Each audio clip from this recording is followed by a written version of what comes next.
नमस्कार विद्यार्थी मित्रांनो, लेट्स कॉन्कर मॅथ्स या यूट्यूब चॅनलवरती तुमचे मनापासून स्वागत. आज आपण इयत्ता 7वीची द्वितीय सत्र परीक्षेची गणित विषयाची प्रश्नपत्रिका सोडवत आहोत. 7वीला 50 गुणांची प्रश्नपत्रिका असते. त्यातला पहिला प्रश्न घेऊया. खालील संख्या अक्षरात लिहा. आता तुम्हाला एक संख्या दिलेली असते, ती अक्षरात लिहायची असते. अक्षरात लिहिताना एकक, दशक, शतक, हजार, दशहजार असं तुम्ही मोजून घ्या. डायरेक्ट तुम्हाला जर बरोबर लिहिता आली तर ठीक आहे. आता ही संख्या 67,891 आहे. पण जर लक्षात नाही आलं तर एकक, दशक, शतक, हजार, दशहजार म्हणजे इथं हा दशहजार आहेच आणि हा हजार आहे. 67,891 891 67,891 याप्रमाणे एक गुणांसाठी हा प्रश्न विचारला जातो. दुसरा आहे 60,000 अधिक 4,000 अधिक 300 अधिक 40 अधिक 2 या विस्तारित रूपावरून संख्या तयार करा. आता ही 60,000 आणि 4,000 म्हणजे 64,342 असं लक्षात नाही आलं तर सरळ तुम्ही बाजूला बेरीज करून घ्या. 60,000 अधिक 4,000 अधिक 300 अधिक 40 अधिक 2 या सगळ्यांची आपण बेरीज करतो आहे. 2 4 अधिक 0 अधिक 4 3 4 आणि हा 6 म्हणजे 64,342. तर अशा पद्धतीने बेरीज करूनही आपल्याला या प्रकारचं उदाहरण सोडवता येतं. म्हणजे ही संख्या तयार होते 64,342. त्यातलं तिसरं गणित आहे चौकटीच्या जागी पेक्षा लहान पेक्षा मोठे बरोबर यापैकी योग्य चिन्ह वापरा. आता इथं दोन संख्या दिल्या आहेत आणि कोणती मोठी आहे ते आपल्याला शोधायचं आहे. 4,381 आणि 3,671. तर हे 4,000 आहे, हे 3,000 आहे म्हणजे ही संख्या मोठी आहे. मग जी संख्या मोठी असते ती दाखवण्यासाठी आपल्याला हे चिन्ह वापरायचं असतं. हे जे दोन टोकं आहेत ते मोठ्या बाजूला आले पाहिजे म्हणजे ही संख्या या संख्येपेक्षा मोठी आहे. आता पुढचं गणित आहे बेरीज करा. 0 अधिक 9 9 1 अधिक 2 3 8 अधिक 1 9 7 अधिक 3 10 हातचा 1. तुम्ही हातचा इथं वरती द्या किंवा खाली द्या. 6 आणि 4 10 आणि 1 11. 11,939. आता पुढचं गणित आहे वजाबाकी करा. 10 गुणांचा हा प्रश्न आहे. 3 वजा 1 2. 3मधनं 1 गेले 2. 4मधनं 2 गेले 2. 8मधनं 1 गेला 7. 7मधनं 4 गेले 3 आणि 9मधनं 5 गेले 4. 43,722 वजाबाकी येते. आता इथं आपल्याला गुणाकार करायचा आहे. गुणाकार करताना आपण एकक स्थानी जी संख्या आहे त्या संख्याने पहिल्यांदा गुणतो. आता शून्याने कोणत्याही संख्येला गुणलं तर गुणाकार शून्यच येतो. तुम्ही ते शून्य लिहून घेतले तरी चालतील किंवा डायरेक्ट तुम्ही 3 आणि 4ने गुणलं तरी चालते, पण ते लक्षात ठेवलं पाहिजे. आधी आपण आता शून्याने गुणूया. शून्याने 9ला गुणलं 0, 8ला गुणलं 0, 7ला गुणलं 0, 2ला गुणलं 0, 1ला गुणलं 0. शून्याने कोणत्याही संख्येला गुणलं तर गुणाकार शून्य येतो, हे लक्षात ठेवा विद्यार्थी मित्रांनो. आता एका अंकाने आपल्याला गुणून झालं आहे म्हणून ते एक शून्य द्यायचं आहे किंवा फुली करा. आता आपल्याला 3ने गुणायचं आहे. 3 9 27. हातच्या आले 2. 3 8 24 आणि 2 26. हातच्या 2. 3 7 21. 21 आणि 2 23. हातच्या पुन्हा 2. 3 2 6. 6 2 8. 3 1 3. आता 2 अंकांनी गुणून झालं आपलं 0 आणि 3 म्हणून ते 2 शून्य द्यायचे. आता आपल्याला 4ने गुणायचं आहे. 4 9 36. हातच्या आले 3. 4 8 32. 32 आणि 3 35. हातच्या पुन्हा 3 आले. 4 7 28, 28 आणि 3 31, हातच्या 3 आले. 4 2 8 आणि 3 11, हातचा 1. 4 1 4 आणि 1 5. याप्रमाणे प्रत्येक अंकाने गुणून नंतर मग त्यांची बेरीज करायची. तर 0 अधिक 0 0च येणार आहे. 7 अधिक 0 7, 6 आणि 6 12, हातचा 1. 5 आणि 3 8 आणि 1 9, 8 आणि 1 9, 3 आणि 1 4, 5 5.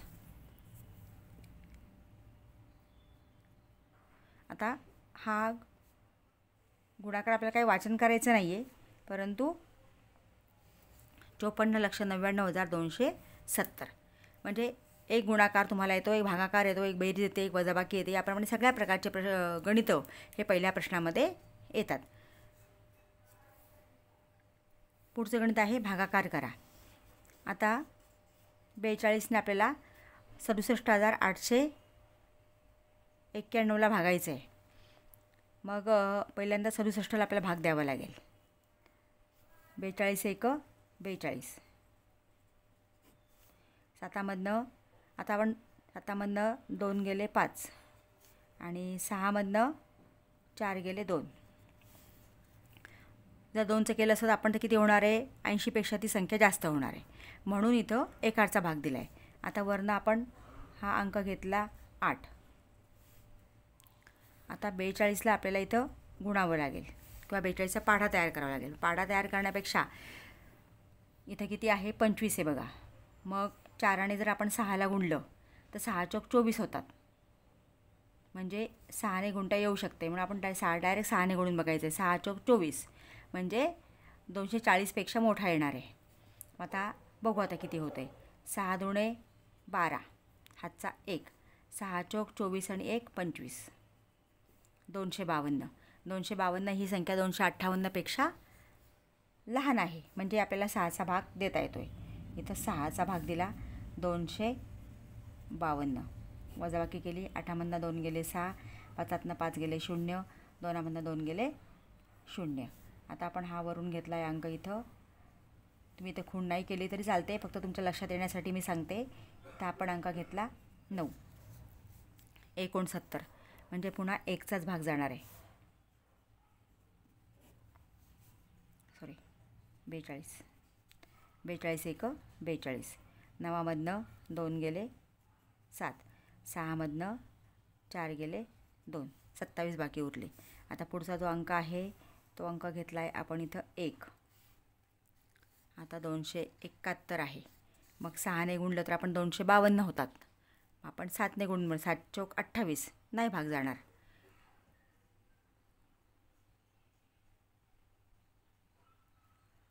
कारण ते 7 घेतले 7 चौक 28 म्हणजे इथं 27 आहे, म्हणजे 280पेक्षा जास्त येणार आहे, म्हणजे आपल्याला 6चाच भाग द्यावा लागेल.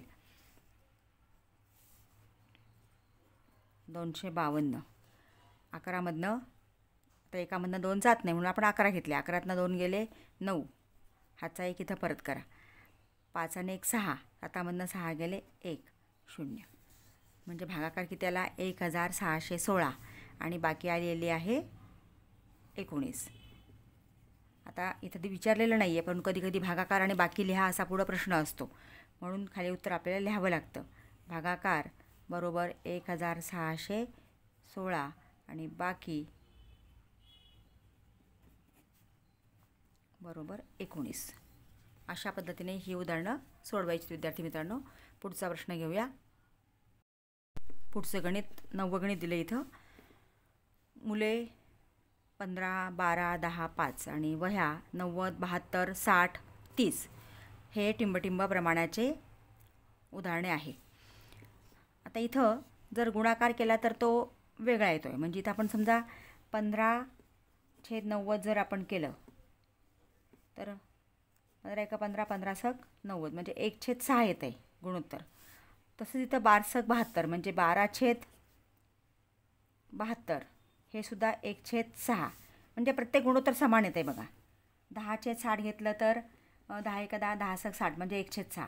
5 1 5 5 सक 30 म्हणजे 1/6 म्हणजे प्रत्येक गुणोत्तर इथं समान आहे. जेव्हा गुणोत्तर सारखं असतं किंवा गुणोत्तर समान असतं तर ते समप्रमाणाचं उदाहरण असतं, हे लक्षात घ्या. किंवा भागाकार, म्हणजे त्या दोन संख्यांचा भागाकार जर समान असेल म्हणजेच गुणोत्तर सारखं येत असेल तर ते समप्रमाणाचं उदाहरण आहे. आता इथं जर आपण गुणोत्तर बघायला गेलं तर इथं 1/10, 4/20 म्हणजे 4 1 4 5 20 म्हणजे इथं 5/16 म्हणजे गुणोत्तर सारखं येत नाही आहे. मग आपण गुणाकार करून बघूया की 1/10, तर इथं खरं 1 नाही आहे, इथं 8 असला पाहिजे. 8 आहे विद्यार्थी मित्रांनो. 8 गुणिले 10, आता बघा 8 गुणिले 10 किती होतात? 80. 4 गुणिले 20 बरोबर 80. 5 गुणिले 16, 16 पंचे 80 आणि 20 गुणिले 4 बरोबर 80. म्हणजे इथं गुणाकार सारखा आलेला आहे. ज्यावेळेस गुणाकार सारखा येतो, इथं गुणोत्तर सारखं आलं म्हणजे भागाकार सारखा आला तेव्हा समप्रमाण. जेव्हा गुणाकार समान येतो 80 80 80 आले त्यावेळेस ते व्यस्त प्रमाणाचं उदाहरण असतं. म्हणजे हे व्यस्त प्रमाणाचं उदाहरण आहे. अशा पद्धतीने तुम्हाला कोणतंही गणित आलं तर भागाकार समान आहे का गुणाकार समान आहे हे तुम्ही बघा आणि त्यानुसार ते जर भागाकार समान आला म्हणजे गुणोत्तर समान आलं तर समप्रमाणाचं, आणि गुणाकार समान आला म्हणजे सारखा आला तर ते व्यस्त प्रमाणाचं उदाहरण असतं. आता त्यातला बी प्रश्न आहे, खालील काटकोन त्रिकोणातील कर्णांची नावे लिहा. आता कर्ण कोणता असतो की ज्या ठिकाणी काटकोणाची खूण केलेली असते त्या काटकोनासमोरचा नेहमी कर्ण असतो, हे लक्षात घ्या. आता इथं बी कोण काटकोण आहे, त्याच्या समोरची बाजू कोणती आहे? AC. म्हणजे इथं त्रिकोण ABCचा कर्ण आहे AC, किंवा इथं तुम्ही कर्ण शब्द लिहिला तरी चालेल, कर्ण AC. आता इथं बघा काटकोन कुठं आहे? Lला आहे. मग त्याच्या समोरची बाजू MN म्हणजे इथं कर्ण आहे MN, कर्ण MN. आता इथं काटकोन आहे Y, त्याच्या समोरची बाजू XZ म्हणजे इथं कर्ण XZ. अशा पद्धतीने आपल्याला कर्ण ओळखायचा असतो. काटकोनासमोरचा नेहमी कर्ण असतो, हे लक्षात घ्या. आणि याचा उपयोग आपल्याला पायथागोरसमध्ये करावा लागतो, म्हणून हे व्यवस्थित लक्षात ठेवा आणि समजून घ्या. पुढचं C आहे, एका वर्गातील काही मुलींचे घरापासून शाळेपर्यंतचे अंतर किलोमीटरमध्ये दिले आहे. 3 गुणांचा प्रश्न आहे बघा. तर ह्या संख्या आपल्याला दिल्या आहेत, त्यावरून वारंवारता सारणी पूर्ण करा. आता इथं आपल्याला ताळ्याच्या खुणा करायच्या आहेत. मग इथं प्रत्येक संख्या मोजत बसण्यापेक्षा एका संख्येला काट मारायचं आणि खूण करायचं. आता इथं 1 2 3 4 म्हणजे हे किलोमीटरमधलं अंतर आहे. हा 1, इथं 1 मध्ये खूण करायची. 3 3 मध्ये, नंतर 2, कुठे 2? इथे बघा 2 मध्ये खूण करायची. नंतर 4 3 3मध्ये खूण करा. 2 असं एक तुम्ही काट मारून केलं की चुकणार नाही. 4 इथं 4 मध्ये खूण केली. 1 1 पुढची 3 3 मध्ये, 2 2 मध्ये, नंतर 4 4 मध्ये, 2 2 मध्ये, 1 1 मध्ये, 2. आता विद्यार्थी मित्रांनो इथं 4 झालेत बघा, इथं 5वी नाही करायची पुढं, तर अशी तिरकस खूण करायची म्हणजे हे 5चा एक गट तयार होतो. आणि पुढची 3 4पर्यंत उभ्या करायच्या आणि 5वी जी खूण आहे ती तिरकस करायची. आता हे मोजायला आपल्याला हे मोजून इथे लिहायचं आहे म्हणजे वारंवारता. 1 2 3 हे झाले 3, हे किती आहेत? 5, हे 4 आणि 3. म्हणजे आपण हे चेक करू शकतो बघा. आता 4 आणि 3 7 5 12 13 14 15. तर ह्या संख्या 15 आहेत का? 1 2 3 4 5 6 7 8 9 10 11 12 13 14 15. अशा पद्धतीने हे वारंवारता सारणी पूर्ण करा या प्रकारातलं उदाहरण सोडवायचं असतं. पुढचा डी प्रश्न आहे, सुविद्याने संगणक खरेदी करण्यासाठी 10.8 दराने बँकेकडून 30,000 रुपये एका वर्षासाठी कर्ज घेतले. मुदत पूर्ण झाल्यावर घेतलेल्या रकमेपेक्षा तिला 2,400 रुपये जादा द्यावे लागले. या माहितीवरून आपल्याला इथं चौकटीत योग्य संख्या लिहायच्या आहेत. आता मुद्दल किती आहे? तर सुविद्याने किती घेतले बँकेकडून? 30,000 रुपये. म्हणजे इथं मुद्दल आहे 30,000.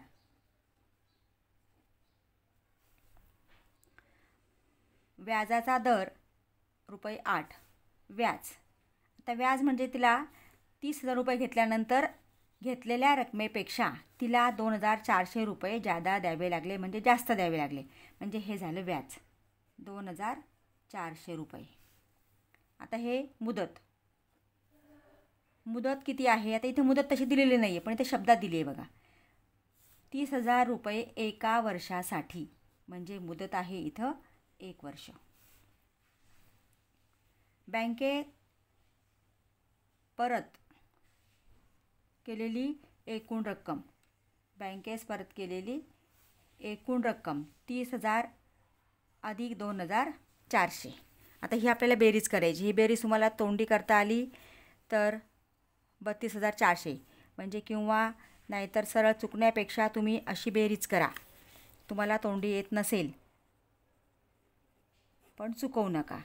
30,000 अधिक 2,400 0 0 4 2 आणि 3, म्हणजे 32,400.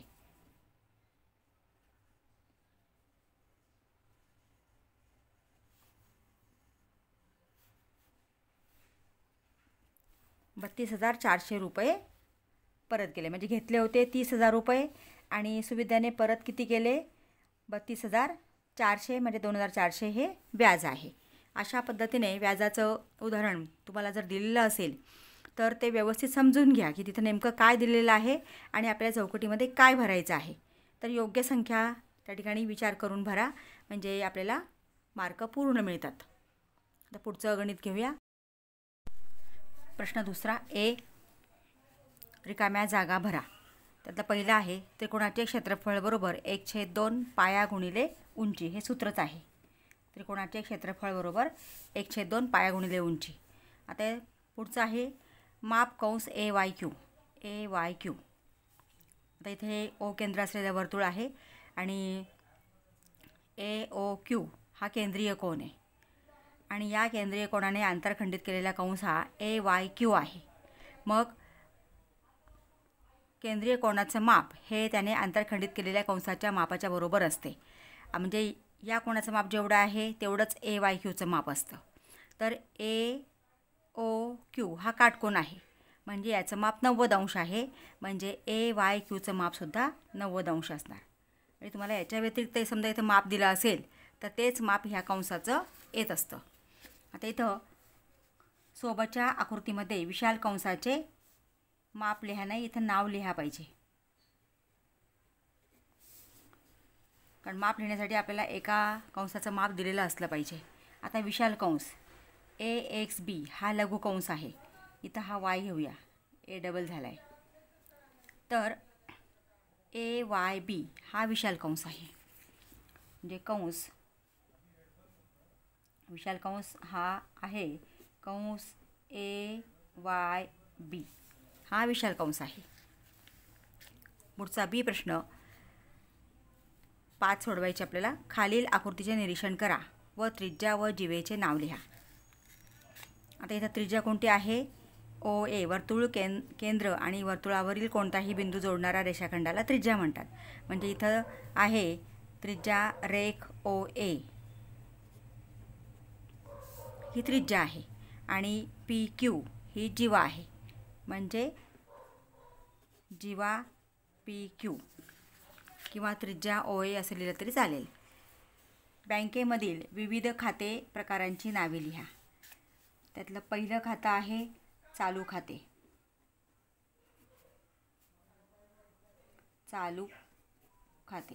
नंतर दुसरं खातं आहे बचत खाते.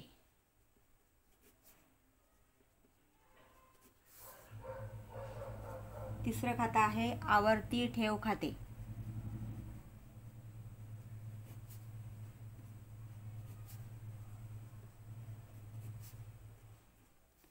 आणि चौथं आहे मुदत ठेव खाते.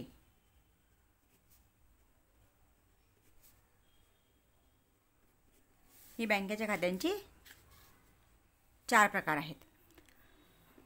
पुढचं गणित आहे, एका कागदाची लांबी 20 सेमी व रुंदी 15 सेमी आहे, तर कागदाचे क्षेत्रफळ काढा.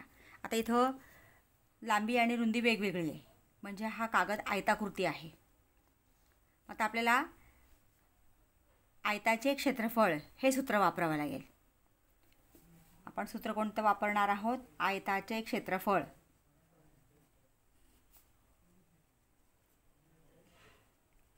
आयताचे क्षेत्रफळ बरोबर लांबी गुणिले रुंदी.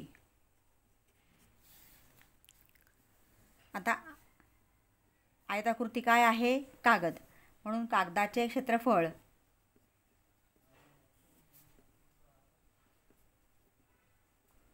हे सूत्र आपल्याला वापरावं लागणार आहे, कारण कागद हा आयताकृती आहे. कागदाचे क्षेत्रफळ बरोबर लांबी गुणिले रुंदी. आता इथे किमती ठेवा. लांबी किती आहे? 20 सेमी आणि रुंदी आहे 15 सेमी. यांचा आपण गुणाकार केला तर 15 शून्य शून्य, 15 दुणे 30, 300. म्हणजे कागदाचे क्षेत्रफळ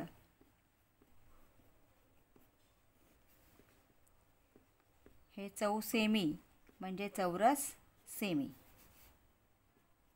कागदाचे क्षेत्रफळ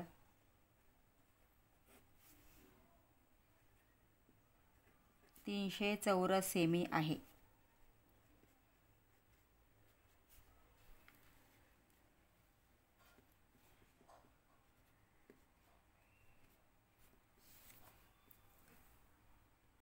गणित,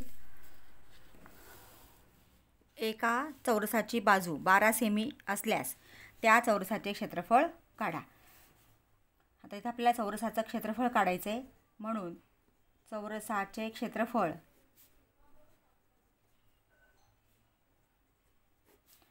बरोबर बाजू वर्ग हे सूत्र आपल्याला वापरावं लागेल. चौरसाचे क्षेत्रफळ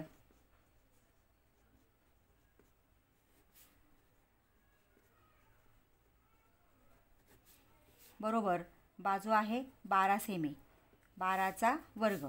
आता वर्ग पाठ असतील तर आपल्याला पटकन लक्षात येतं, किंवा मग तुम्हाला 12 गुणिले 12 करावं लागेल. आणि 12चा वर्ग आहे 144 चौरस सेमी. 12चा वर्ग 144 आणि आपण क्षेत्रफळ काढतोय म्हणून 144 चौरस सेमी. म्हणून चौरसाचे क्षेत्रफळ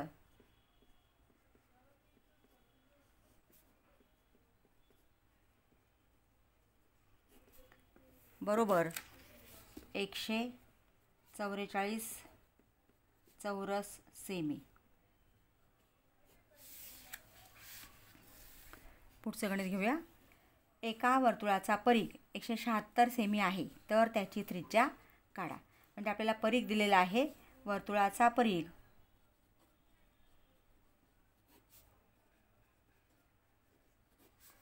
बरोबर 176 सेमी आणि आपल्याला त्रिज्या काढायची. मग त्रिज्या असलेल्या परिघाचं सूत्र आहे 2πr. वर्तुळाचा परिघ बरोबर 2πr. परिघ आहे 176 सेमी. परिघाच्या जागी त्याची किंमत ठेवली 2 गुणिले पायची किंमत आहे 22/7 गुणिले r. आता आपल्याला r काढायचा आहे, म्हणून rची किंमत आहे तशीच, r आहे तसाच, बरोबर 176 आहे तसेच.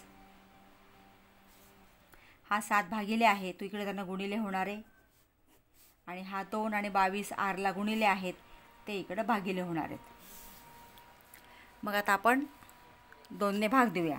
बे एक बे, बे आठी 16, 17 16 गेले, 1 उरले, 6 घेतले 16 झाले, बे आठी 16.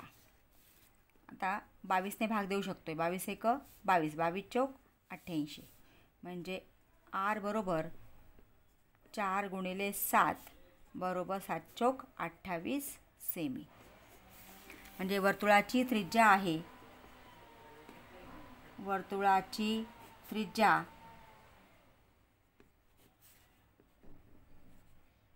28 सेमी आहे. पुढचं गणित आहे, 10 पेनांची किंमत 60 रुपये असेल तर अशा 13 पेनांची किंमत किती रुपये? म्हणजे 10 पेनांची किंमत दिली आहे 60 रुपये. आपल्याला याच्यावरनं एका पेनची किंमत काढावी लागेल. मग एक पेनची किंमत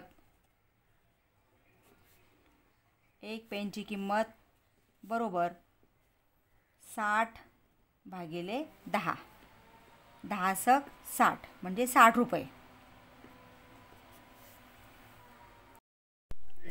एक पेनची किंमत बरोबर 60 भागिले 10 बरोबर 6 रुपये. आता आपल्याला 13 पेनची किंमत काढायची, म्हणून 13 पेनची किंमत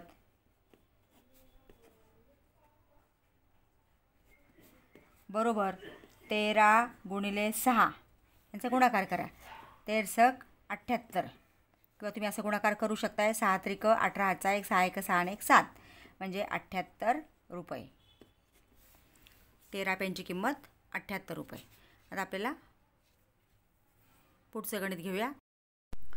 प्रश्न 3 सोडवा. त्यातलं पहिलं, खालील आकृती पहा व एक्सची किंमत काढा. इथे LMN हा काटकोन त्रिकोणी, इथे काटकोन द्यायचा राहिला आहे, काटकोनाची खूण करायची राहिली. तर LMN हा काटकोन त्रिकोण आहे. आपल्याला एक्सची किंमत काढायची. ही बाजू दिली आणि अजून ही एक बाजू देणं आवश्यक होतं, पण ही दिलेली नाही, तर ही बाजू आहे 24.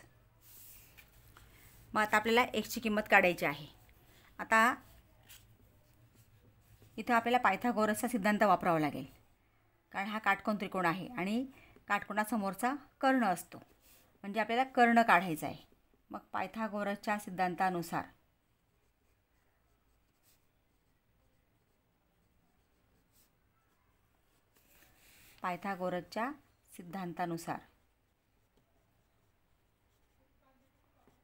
तर पायथागोरस सिद्धांत काय आहे?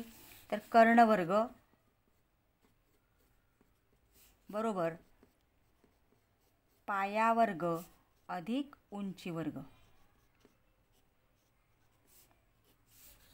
आता आपण नावं लिहून घेऊया. कर्ण आहे LN, म्हणजे LNचा वर्ग पाया MN, MNचा वर्ग अधिक उंची LM. आता LN दिलेला आहे तर आपल्याला x ती किंमत ठेवूया. x वर्ग बरोबर MN दिलेला आहे 24, 24चा वर्ग अधिक LM दिलेला आहे 7, 7चा वर्ग. आता 24चा वर्ग येतो 576 अधिक 7चा वर्ग येतो 49. यांची बेरीज येते 625. 9 6 15 हातचा 1, 7 7 4 11 1 12 हातचा 1, 5 1 6 625. आता इथं आपल्याला एक्स काढायचं आहे, म्हणजे दोन्ही बाजूला आपल्याला वर्गमूळ घ्यावं लागेल. मग दोन्ही बाजूस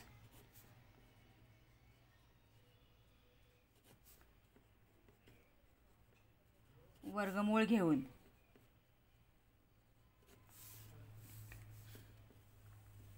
एक्स वर्गाचं वर्गमूळ x आणि 625चं वर्गमूळ 25, कारण 25चा वर्ग 625 येतो, म्हणून 625चं वर्गमूळ 25 म्हणजे x बरोबर 25 याचं उत्तर येत आहे. आता पुढचं आहे, पुढे काही त्रिकुटे दिली आहेत, त्यातील पायथागोरसचे त्रिकूट ठरवा. आता पायथागोरसचं त्रिकूट ठरवण्यासाठी आपल्याला हे पहिलं आपण घेतलं समजा तर 3 4 5, म्हणजे पायथागोरसचे त्रिकूट पाठ असतील तर पटकन लक्षात येतं आहे की नाही. नाहीतर सोडवताना आपल्याला यातली मोठी संख्या शोधायची. मोठी संख्या कुठली आहे? 5. मग 5चा वर्ग करायचा. मोठ्या संख्येचा वर्ग 5, 5चा वर्ग 25. आता उरलेल्या संख्या कोणत्या आहेत? 3 आणि 4 यांच्या वर्गांची बेरीज करायची. 3चा वर्ग अधिक 4चा वर्ग. 3चा वर्ग 9. आपण हे पहिलं उदाहरण घेतो आहे. 3चा वर्ग 9 अधिक 4चा वर्ग 16 आणि 9 आणि 16 25. आता हे दोन्ही समान आले म्हणजे कर्णवर्ग बरोबर पायावर्ग अधिक उंचीवर्ग हे दोन्ही समान आले म्हणजे हे पायथागोरसचे त्रिकूट आहे.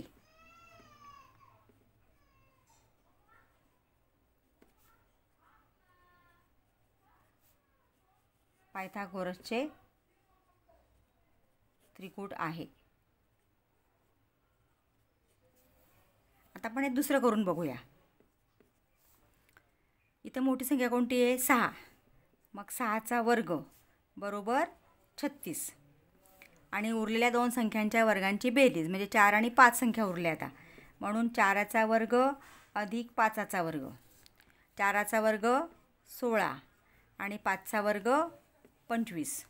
यांची आपण बेरीज केली तर 6 आणि 5 11, चा 1, 2 आणि 3 आणि 1 4 41 येते. आहेत का समान? नाही.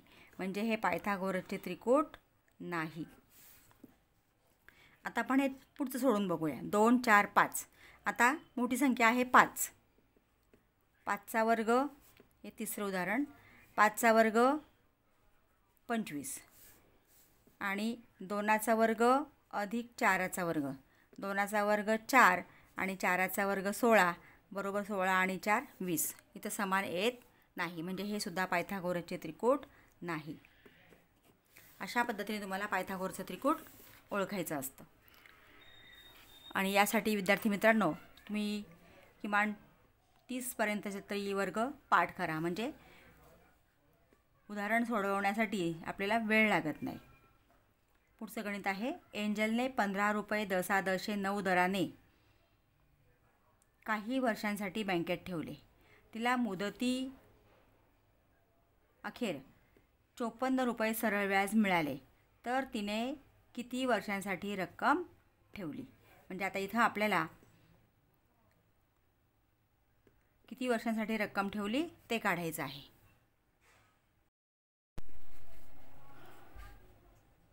इथं मुद्दल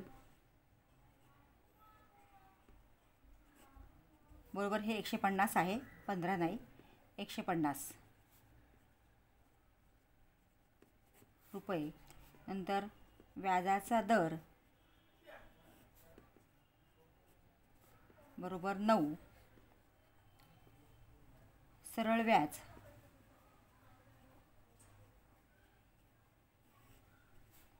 बरोबर 54 रुपये.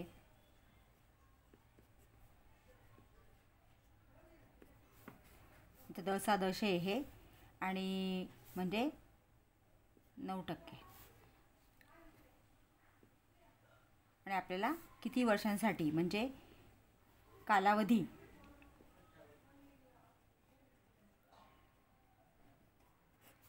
आपल्याला काढायचा आहे.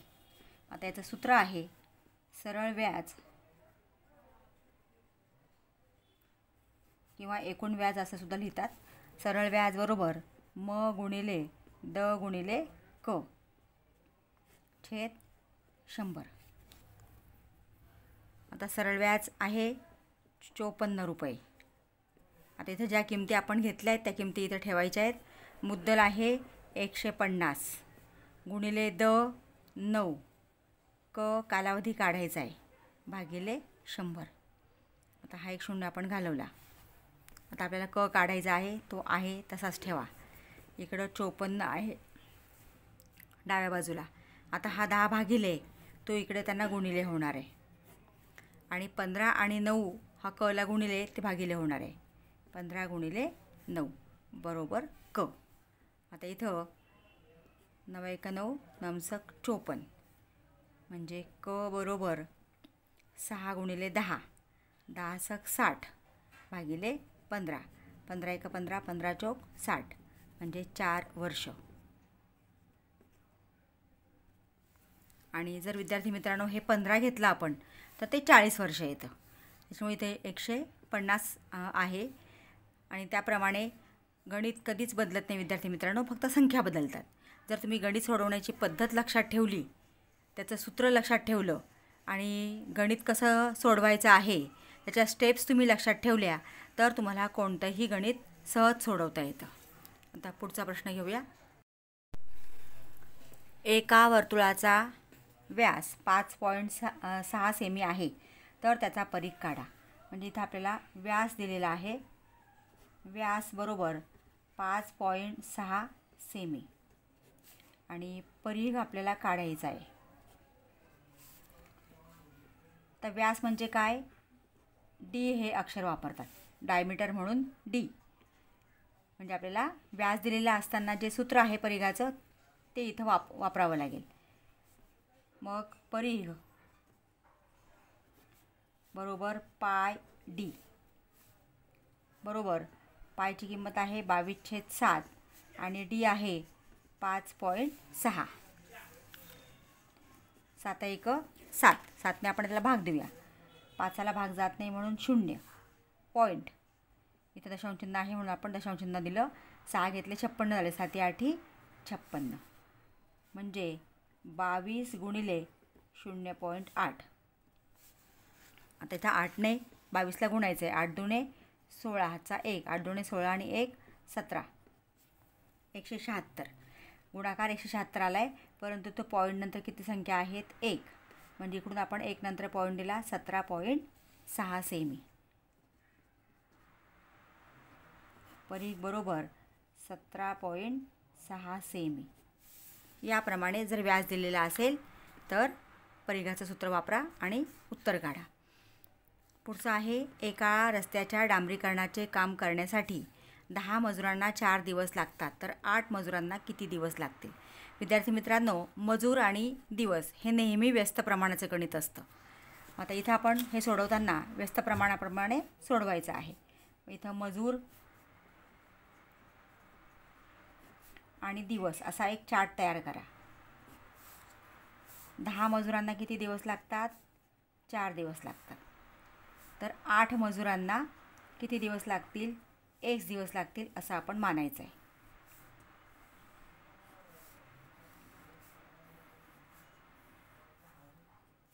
याप्रमाणे चार्ट तयार करा. आता मजूर आणि दिवस हे व्यस्त प्रमाणाचं गणित असतं आणि व्यस्त प्रमाणामध्ये गुणाकार सारखा असतो किंवा समान असतो, म्हणून इथं गुणाकार घ्यायचा आहे. मजूर आणि दिवस यांचा गुणाकार म्हणून 10 गुणिले 4 बरोबर 8 गुणिले x. आता xची किंमत काढायची म्हणजे 8 इकडे भागिले होणार आहे, म्हणून 10 गुणिले 4 हा 8 इकडे भागिले घ्या बरोबर x. आता 4 1 4. 4 दुणे 8. मग x बरोबर 10/2. बे 1 बे, बे 5 10 म्हणजे x बरोबर 5. किंवा तुम्ही इथं 10 चौक 40 आणि 8 5 40 असं केलं तरी चालेल. तुम्हाला जसा शक्य आहे तसा भाग द्या. म्हणजे 10 चौक 40. 40ला आपण 8ने भाग दिला. 8 5 40. तुम्हाला डायरेक्ट उत्तर मिळणार आहे. म्हणजे इथं आता 8 मजुरांना किती दिवस लागतील? 5 दिवस लागतील. 8 मजुरांना 5 दिवस लागतील. 8 मजुरांना 5 दिवस लागतील. पुढचं 6वं गणित आहे. इष्टिका चितीचे एकूण पृष्ठफळ काढा. ही लांबी, रुंदी आणि उंची. मग इथं आपण LBH मानून घ्यायचं आहे, किंवा आपल्याला लांबीसाठी आपण अक्षर L वापरतो. L किती आहे? 8 semi. B 2 semi. LBH H म्हणजे उंची 4 सेमी. आणि मग आता सूत्र लिहा. इष्टिका चितीचे एकूण पृष्ठफळ. इष्टिका चितीचे एकूण पृष्ठफळ बरोबर 2 कंसात L गुणिले B अधिक B गुणिले H अधिक H गुणिले L. LBH याच्यावरून लक्षात ठेवायला अगदी सोपं आहे. L गुणिले B अधिक B गुणिले H, H गुणिले L. आणि इथं 2 का? तर प्रत्येक पृष्ठ समान पृष्ठ जे आहे ते 2 2 असतात. आता इथं फक्त किमती ठेवा. 2 आहे तसाच. एल आहे 8 म्हणून 8 गुणिले B2 अधिक B2 गुणिले 4 अधिक H 4 गुणिले एल आहे 8. 8 गुणिले 2 अधिक 2 गुणिले 4 अधिक 4 गुणिले 8 बरोबर 2 कंसात. आता प्रत्येकाचा गुणाकार करून घ्या. 8 दुणे 16 अधिक 4 दुणे 8 अधिक 8 चोक 32 बरोबर 2 कंसात. 32 आणि 8 40 40 आणि 16 म्हणजे 32 आणि 8 40 40 आणि 10 50 आणि 6 56. इथं गुणाकार करायचा आहे. बेसक 12 हातचा 1 बेपंचे 10 आणि 1 11 112 चौरस सेमी पृष्ठफळ आहे म्हणून चौरस सेमी. सेमी दिलेला आहे एकक म्हणून सेमी लिहायचं आहे. म्हणजे इष्टिका चितीचे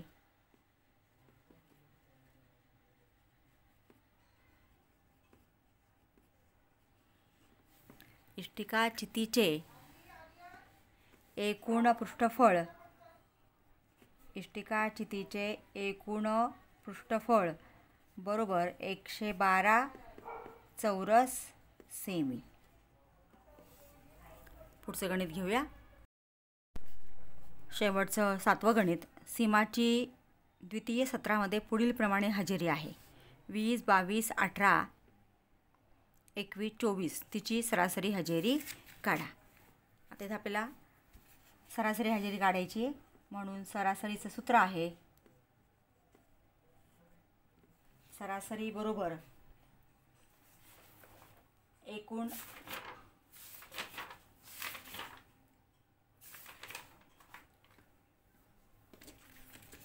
जेवढे प्राप्तांक दिलेले आहेत त्या सर्व प्राप्तांकांची बेरीज. म्हणजे सर्व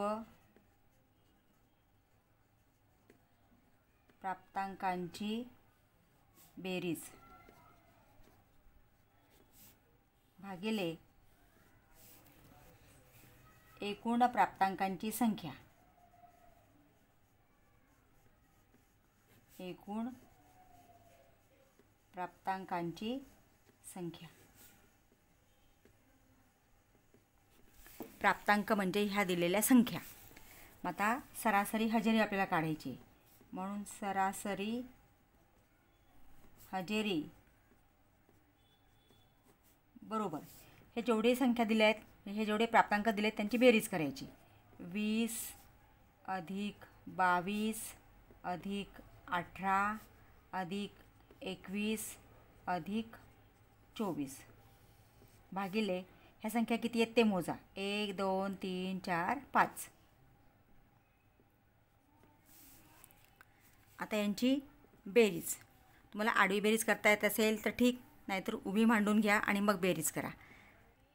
4 आणि 1 5 5 आणि 8 13 13 आणि 2 15 हातचा 1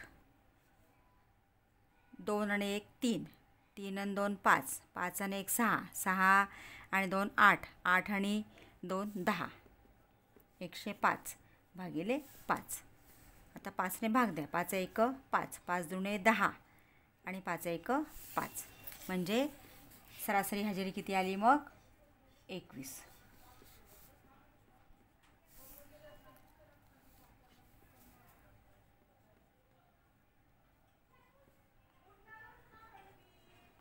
सरासरी हजेरी 21 म्हणून सीमाची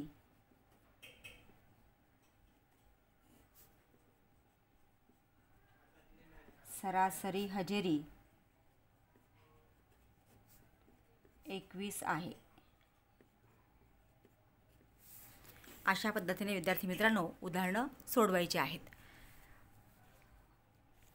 तुम्ही अजूनही चॅनलला सबस्क्राईब केलं नसेल तर प्लीज चॅनलला सबस्क्राईब करा. पुढच्या प्रश्नपत्रिका मी लवकरच अपलोड करणार आहे. पॅडच्यासुद्धा प्रश्नपत्रिका मी टाकणार आहे. तर त्यासाठी बेल आयकॉन प्रेस करा म्हणजे मी व्हिडिओ अपलोड केला की त्याचं नोटिफिकेशन तुम्हाला मिळेल. व्हिडिओ आवडला असेल तर लाईक करा आणि आपल्या मित्रांना शेअर करा, जेणेकरून त्यांनासुद्धा प्रश्नपत्रिका सोडवण्याचा फायदा होईल. थँक्यू.